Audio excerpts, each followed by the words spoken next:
Okay, as usual, I want to begin with 3 or 4 short items. Things that are important that have happened in the last couple of months since last we got together. And then turn to the big question for this evening, which has to do really with the lessons that we have learned, hopefully by now, about COVID and everything that COVID represents. The first of the short items for today has to do with the appeal in recent days from the head of the World Health Organization. He has asked the world, and I mean the word appeal literally, he has asked the world to suspend a kind of special capitalist privilege that businesses have been able to get into the law around the world. The privilege is called sometimes a patent, sometimes a copyright, sometimes a trademark. It applies in this case to the vaccines that are now available, have been figured out over the last 6 to 12 months to deal with the COVID-19 pandemic. And let's remember, in case anyone is not aware, that this is the worst public health crisis in at least a century in terms of its impact on the globe. The illness, the death, the dislocation, all of it. We now have vaccines, and there's some reason to believe they are effective. But the vaccines, the formula, the way of producing them has been patented, which means under the law that any producer of vaccines around the world who wishes to produce them for his or her population is required by international patent law to obtain the permission from those who hold the patents to be able to produce them. And those who hold the patent do so because they can refuse that permission unless money is paid to them that they demand for providing the permission. And what the head of the World Health Organization is appealing for is the following. In many countries of the world, for example, most of those in Africa, but in many other places too, nobody's been vaccinated yet because local producers do not want to pay, cannot pay what it costs to get access to those patented formula for the vaccine. The vaccine producing companies give their usual large pharma excuse. We have to make lots of money from whatever we produce. Otherwise, there's no incentive for us to produce it. How interesting. Saving lives doesn't count much as an incentive. Having the government step in and mandate it doesn't seem to be an option. So the World Health Organization fellow, in his appeal, really is appealing on the basis of this was never invented, the patent, to make people sick and die rather than share knowledge that could save lives. Even if patents for other things were maintained, and there's a big debate about whether that's reasonable too, but even if you left the rest, we clearly have a national planetary emergency here. And there's something profound in a global capitalist system that is protecting the profits of a small number of companies around the world, particularly American, at the price of death and illness all over the world, even though the facilities, which the World Health Organization leader tells us, the facilities to produce the vaccine are sitting there. In many cases, factories fully equipped, doing nothing because they cannot access those patents, costing people sickness and death every single day. One last horror beyond this that I've already told you. The vaccines produced by Moderna, by Pfizer, by Johnson & Johnson and the other participants were in many cases subsidized. Billions of your money, your taxpayer money, was shoveled to these companies, removing the profit risk they might be taking by producing a vaccine, by doing the research for a vaccine. So they've already been helped. Their profits have already been juiced, but they still want to hold on to that patent. Think about it. If ever there were a case of capitalism versus the needs of this planet's people, we are staring it right in the face right now. My second short item is about a friend of mine, and also about the college, the university that he's dealing with. And for me to be honest with you all, it's the same college that I went to. The college in question, Harvard College. The person in question, Cornel West. Cornel West in the past was a tenured professor at Harvard.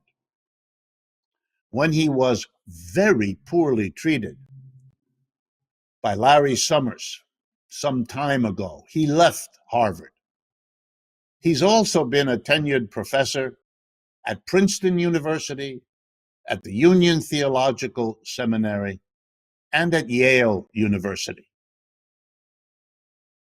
When he came up for tenure this year or last year at Harvard, tenure again, having received it before, somewhere in that university, and they all are evading responsibility. The president, the provost, the people at the top who evidently nixed this.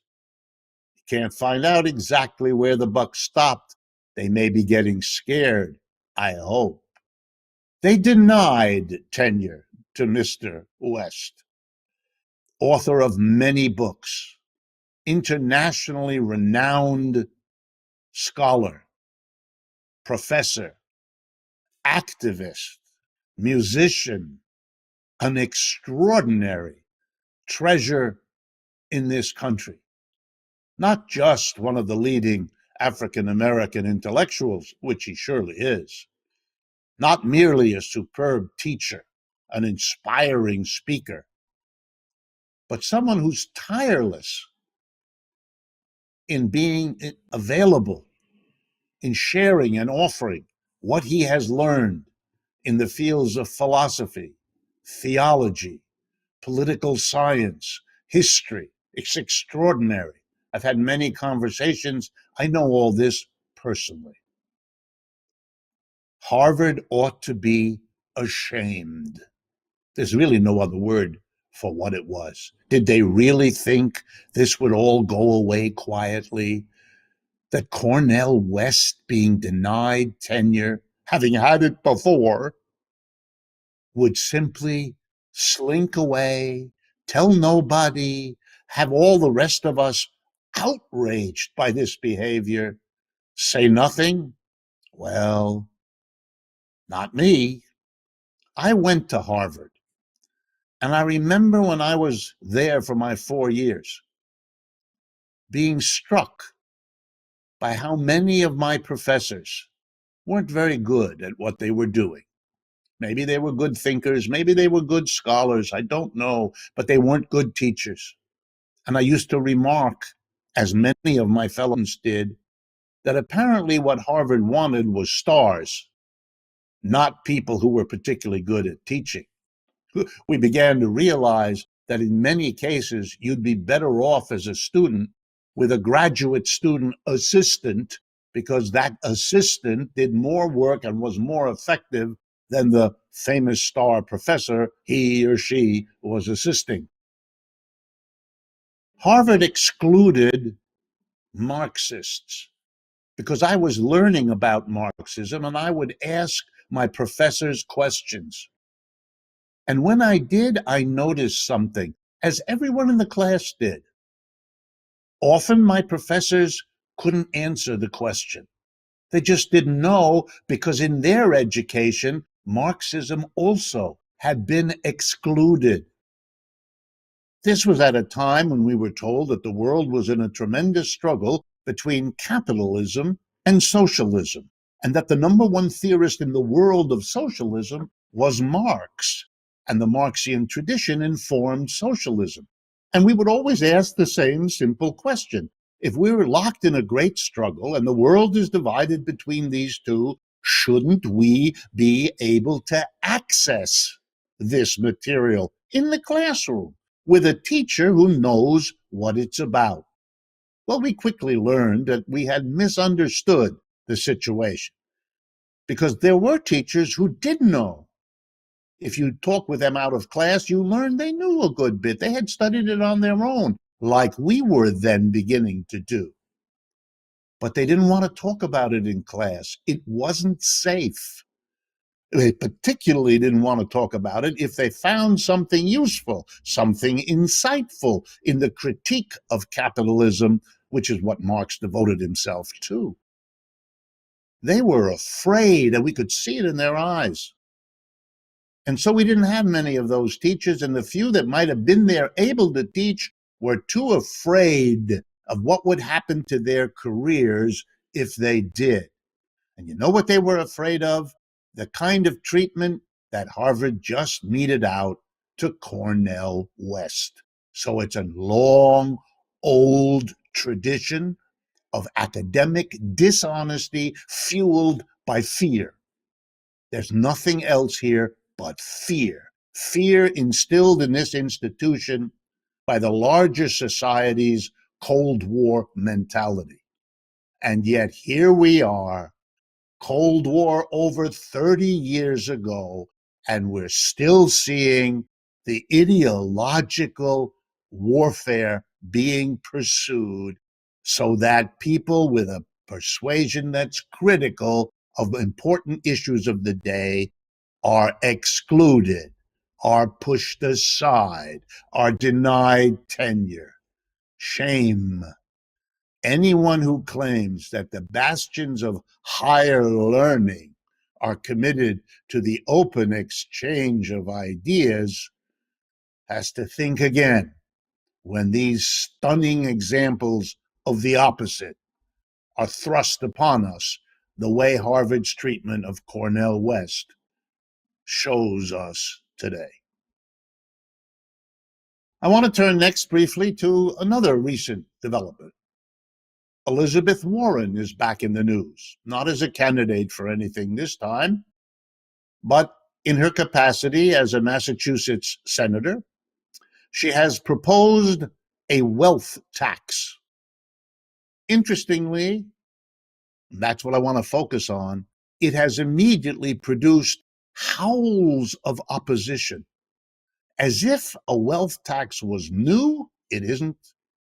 As if a wealth tax didn't already exist in the United States, it does. All kinds of nonsense by people who want no way to pay the tax. So I want to take just a few minutes to talk to you about Elizabeth Warren's wealth tax. By the way, it's not the only wealth tax idea that's out there, but she's a very important person in the United States Senate and in this country, so hers is getting a good bit of attention. Here is her plan. Let's start. It will tax only the richest 0.1% of the American people. In other words, what I'm about to tell you will not cost a nickel for 99.9% of the American people. Please keep that in mind. Okay, who will it tax?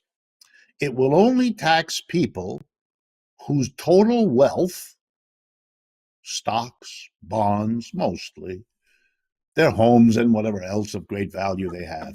They will only tax them if they have more than $50 million.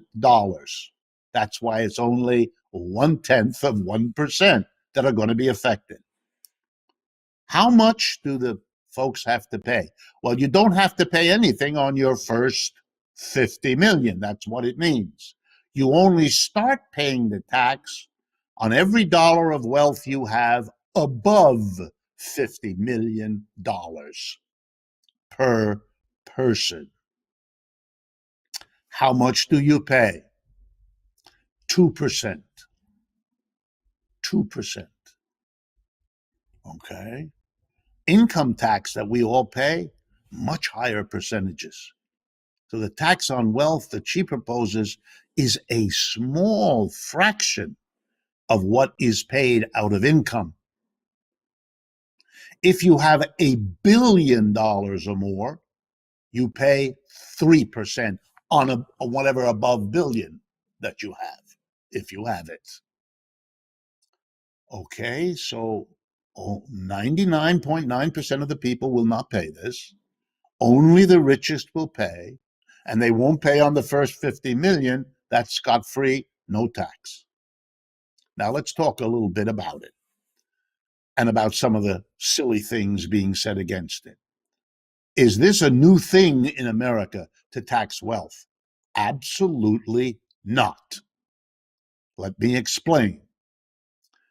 We have 3 levels of government in the United States: federal, state, and local.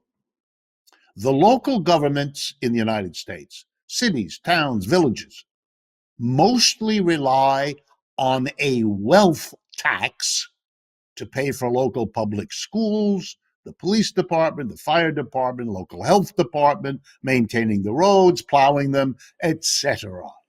So there's nothing new about a wealth tax. How does it work? Cities and towns have an office. You'll see it in your own downtown. It's called the tax assessor's office. And the office of the tax assessor in every town and village has a job. And that job is to measure the worth, the value of the property owned by local citizens subject to the property or wealth tax. But what's really interesting about the wealth tax is that it only taxes some kinds of wealth, not others. Let me be precise with you. If you live in most American cities and towns, if you own a home, you pay a wealth tax on that home. If you own land, you pay a wealth tax on the land. If you have an automobile, you pay a wealth tax on the value assessed by the assessor of the car or the truck you own. Sometimes business inventories, what's sitting on the shelf in the back of your business, is also subject. Let's be clear. You pay a tax on the value of wealth in those forms. Please keep clear in your mind something the media poorly understand or report. A wealth tax is different from an income tax. Wealth tax is a tax on what you own. Income tax is a tax on the money coming into you. Your wage, your salary is subject to an income tax. If you earn interest on loans you make, you pay an income tax on the interest. That's an income.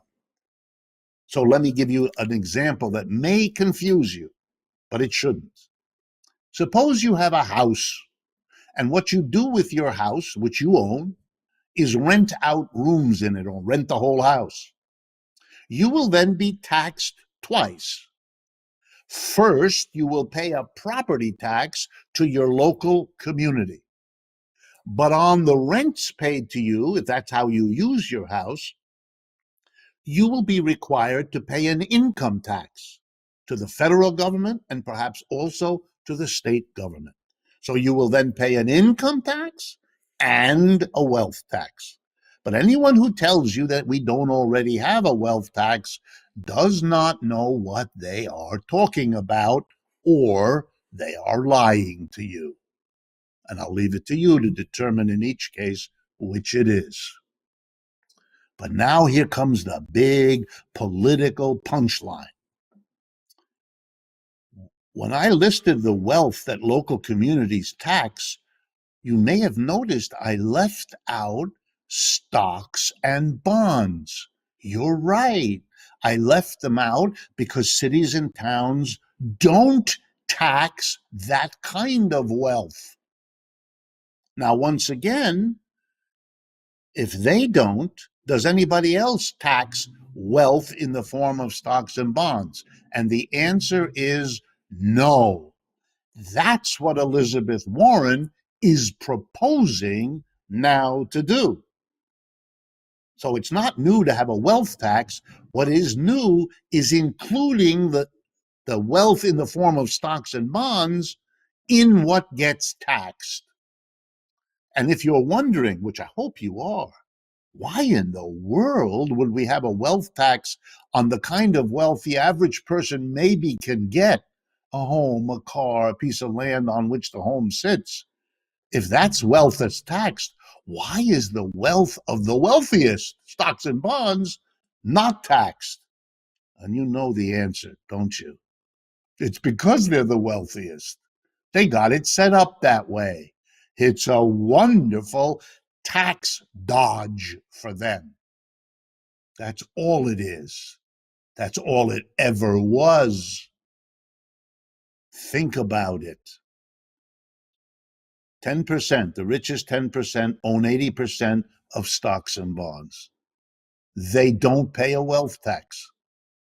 If you own a home in an American community worth, say, $100,000, you pay a local property tax on that house, on that home. If you sell that house and use the $100,000 you get from selling it to buy $100,000 worth of stocks, you don't pay your local community anything, because you've changed the form of your wealth from house and land, which is taxable, to stocks and bonds, which is not subject to any wealth tax. If the stocks and bonds you have generate an income to you, dividends, capital gains, interest, you pay an income tax on that. That is income tax. But on the value of the property, nothing. So in fact, what Elizabeth Warren is proposing is to bring into the existing wealth tax the wealth of the richest people, which they successfully got exempted for centuries in this country. She's correcting a grotesque injustice. Think about it. Last point that we will have time for, talking about Elizabeth Warren's proposal. 2% on all your wealth above 50 million, the 0.1% of you that are affected by this. If you have that kind of money in the United States, then it's almost 100% certain that you pay people to manage that kind of wealth. You don't do that yourself. It's a specialized task. You give it to professionals. You don't mind paying them a hefty fee, and it is expensive, because the professionals tell you, and they have a good track record, that they can make money with your money better than you can if you try to do it yourself. They have names you've heard of: hedge funds, capital funds, venture capitalists, all kinds of folks who collect money from very rich people, the 0.1% at the top, and they then invest it in ways that they know how, because they're connected to the big businesses that they fund. What do they typically offer to rich people, say on average over the last 20 years? 5% would be low, 10% quite common, 15 or 20% often achieved. So let's keep in mind, if you're a wealthy person with more than 50 million, and you give the money to a hedge fund or other manager, which most of them do, they're going to make for you 5 to 15% easily, year in and year out. How much is the wealth tax for Elizabeth Warren? 2%, which means your wealth will grow each year much more than the 2% tax that she proposes. So her tax on wealth is only slowing the growth of wealth of the already richest people in the country, if it passes. And yet they're still screaming and conniving and maneuvering to stop it. And not just the Republicans, lots of conservative Democrats also. So that the prospects of her getting this wealth tax proposal through the Congress, very iffy. You live in a society where those rich people at the top have learned and know how to use their wealth to make sure the rest of us don't get any of it. Even if all that Elizabeth Warren is proposing is to, on a modest level, tax the wealth in the form of stocks and bonds at a lower rate than is paid by people who pay now a wealth tax on their car and their home, even then, the special privileges that have enabled them to become so wealthy, they are determined to maintain. The last short item, economic sanctions, a word about them. The United States puts sanctions on other countries, economic sanctions. People who can't access wealth that they have in an American bank, people who can't do business with American corporations, sometimes entire embargoes. You can't trade with anyone in a particular country, sometimes only particular individuals. Recently, sanctions were added to Russians around Vladimir Putin, some entities, some organizations, and some individuals. In Venezuela, there's an effective sanction on the entire petroleum industry, which is the life of the Venezuelan economy. And in the case of Cuba, we've had an embargo for most of the last 70 years. Wow. What is this about? The ostensible reason for sanctions, and I'm not making this up because I don't have the imagination to do it. The logic of sanctions is those people did something bad, you see. And the United States government decides, usually in the person of the president, to punish them. There is no trial. There is no evidence gathered. There is no defense counsel able to make argument. None of it. Trial by jury, forget about it. A politician decides to punish, usually in some economic way, someone that they decide didn't behave properly. So it's very individual. It's very take the law into your own hands because there isn't much law going on here. Very few other countries do that. And they don't do it for a reason. If we're going to get along in a world of different countries, and we have nearly 200 different countries in the world right now, we're going to be in a lot of trouble if every country that doesn't like, has a leader that doesn't like what's going on in another country, starts interfering in buying and selling and lending and investing. That would make for precisely what the League of Nations and the United Nations were developed to prevent. Nor do I want to bore you with reminding you that there used to be a notion that the government should stay out of the economy. You don't stay out if you deny someone access to their bank account. You deny someone access to buying and selling. You deny someone access to lending and borrowing. That's direct government intervention. So let me turn to the sanctions. Here's the bottom line, you might say. Do sanctions work? And my answer as an economist is almost never. Let me give you some examples. Sanctions have been applied to the Russians on and off many times. Is it clear that Russian behavior has been changed in a dramatic way by that? No. Where is such evidence? Never seen it, and I've looked. Maybe a better example is Cuba. Cuba brought a revolution into the world, 1959. 2 years later, the United States arranged for an invasion of Cubans to overthrow their revolution, called the Bay of Pigs invasion. It failed. And in the aftermath of that failure, the United States decided to impose an embargo. Cuban goods could no longer be imported into the United States.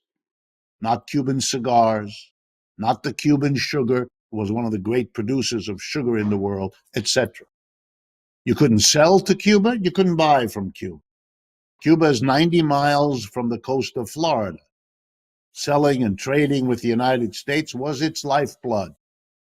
It was an existential threat to the Cuban Revolution and the Cuban government.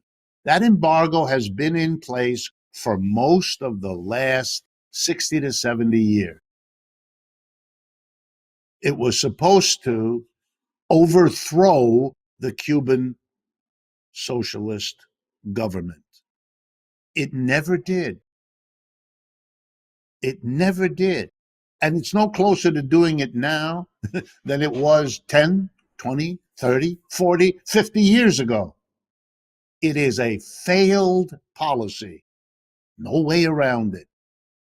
And here's a couple of reasons why these policies fail. They outrage people. Who are you to tell us in this country what it is we're doing and how you have decided it is to be punished? What kind of behavior is this? No court. If you have a complaint about it, take it to the international court. That's what it's there for. If you think something is so terrible, bring it up. Make a point about it. Have the lawyers come on both sides. Come on, we have ways of dealing with it. What are you doing? And where is the arrogance of doing this? What if other people, I'm going to pick a couple of examples, but there's so many, I don't know where to start. Suppose other people thought that what was done to the people of Texas a couple of weeks ago, when the profit-driven electricity companies collapsed because they hadn't prepared for cold weather, and people died, and people froze, and people lost water for long periods of time, and are now on their own struggling to cope. Suppose someone decided that was outrageous, should be punished, and they sanctioned the governor of Texas or something like that. That doesn't happen because other countries don't do that. Because if you do it, you know what happens? The people in that country get angry. The people of Cuba have been rallying mostly behind their government, which is why it has been able to stay there all these 60 years. Because the people know that whatever the problems of their government, the United States is a problem for them too.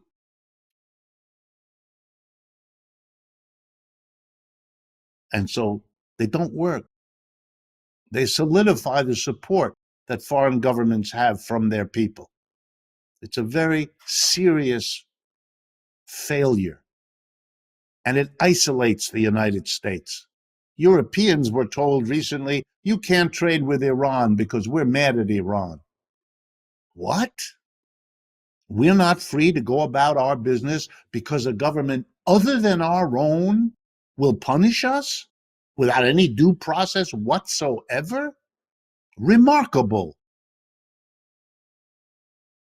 So here's a policy that alienates our allies, reinforces and solidifies countries we have problems with and doesn't work.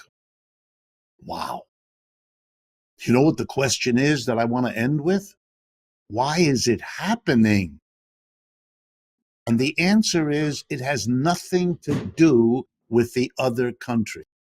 It's about domestic American politics. The leader who wants to win the vote of a particular constituency imposes sanctions because it looks like something. That president doesn't care whether it works or not, never did. That's why the fact that it doesn't made no difference. Wasn't done to change Russia or Iran or Cuba or Venezuela. It didn't, and who cares? It looks to a certain American voter constituency like something.